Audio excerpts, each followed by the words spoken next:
Cain is the firstborn, and Abel is his younger brother. Now, that's important too, this whole theme of brothers and conflict, and also the theme of God choosing the younger over the older brother. It comes out right here. I mean, think of Jacob and Esau. There's another example. Jacob have I loved, Esau I have hated. Jacob is chosen, Esau is reprobate. And you have the same pattern here. Cain is rejected, he's reprobate, and Abel is an elect person. So Cain is born. Eve makes her confession that from the help of the Lord she has gotten a man. Eve, it looks as if she places her hope in Cain. And she makes a parallel confession later in verse 25, I believe it is, with regard to Seth, that God gave her Seth in place of Abel, whom Cain murdered.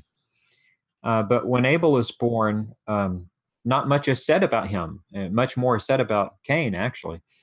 But Abel is called his brother, Cain's brother in verse 2. And that phrase, his brother or your brother, is repeated numerous times in this story to emphasize that Cain killed his brother. Their occupation is mentioned. Abel is a keeper of sheep, he's a shepherd, and Cain is a farmer. He works the soil. Now, the interesting thing here in verse 3, let me point out that verse 3 says, "In the course of time, Cain brought to the Lord an offering of the fruit of the ground, and Abel also brought of the firstborn of his flock and of their fat portions." That very first phrase is intriguing, and I haven't found many commentators make a big deal out of this. "In the course of time" is how the ESV translates it, but it is probably more literally translated "at the end of days." Oh, And it there you go. has an eschatological flavor to it, which is interesting because this first conflict here is a preview, a foreshadowing of the eschatological battle. Mm-hmm. And it also places it in a judicial context where two persons appear before the tribunal of God and are judged. One is part of the sheep, the other part of the goats. They have representative works or something to that testifies for or against them in some way. Right. Now, that's one way to take that phrase, "in the course of time" or "at the end of days." It could also be at the end of the week, could be a Sabbath day that they went and brought their offerings. Who knows? But it says in verse 3 that they brought to the Lord an offering. Now, where exactly did they bring it? They brought an offering to the Lord, but what does that mean? Where did they take these offerings? Well, I make the argument in the sermon, and I think I think it's fairly clear here, and it becomes even more clear later in Scripture, that the place where you bring an offering to present to the Lord is at the door of His temple, Mm. at the entrance of the temple. So where did they come? They go to the gate of the Garden of Eden that is closed. Of course, they can't enter it, but they go there to present their offerings to the Lord. Cain brings the fruit of the ground. He brings a fruit or a vegetable offering, a cereal offering. Uh, and the description of his offering is interesting. It doesn't really emphasize it the way it does Abel's.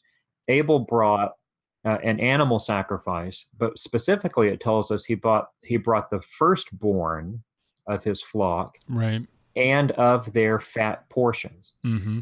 Now, Cain and Abel seem to know a lot about the sacrificial system. And a lot of people assume that the sacrificial system is not revealed until much later in history. But when you look at the early chapters in Genesis, you see that these two brothers know a lot about sacrifices, and so does Noah. Noah knows the difference between unclean animals and clean animals. He takes more clean animals on the ark than unclean, and then later, after the flood, he sacrifices the clean animals.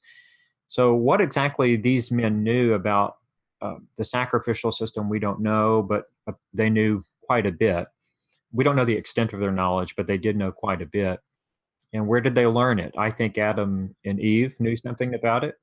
Genesis 3:21 indicates that they did, and maybe even before that, maybe there were non-bloody sacrifices or offerings that Adam would have presented. We don't know. He was a priest. He did serve as a priest before God. Mm.